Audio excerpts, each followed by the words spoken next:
સુરત મહાનગરપાલિકાના ફાયર ડિપાર્ટમેન્ટમાં નવી ભરતી આવી છે. ફાયરની ટીમમાં ફાયર રોબોટનો સમાવેશ કરવામાં આવ્યો છે. હવે ફાયર રોબોટ આગની ઘટનામાં મદદરૂપ થશે. આધુનિક સાધનોનું મુખ્યમંત્રીના કાર્યક્રમમાં પ્રદર્શન કરવામાં આવશે.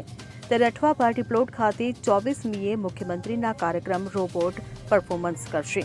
ફાયર રોબોટ આગના બનાવમાં જ્યાં માણસ ના જઈ શકે ત્યાં જશે. બ્લાસ્ટ થવાનું જોખમ હોય ત્યાં અંદર જઈને રોબોટ માહિતી આપશે.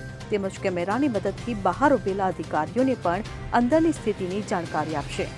Bureau report CN24 news. હવે જુઓ દેશ દુનિયાની તમામ ખબરો તમારી આંગળીના ટેરવે. ઉઠાવો મોબાઈલ અને Google Play Store પરથી ડાઉનલોડ કરો અમારી CN24 ન્યૂઝ મોબાઈલ એપ.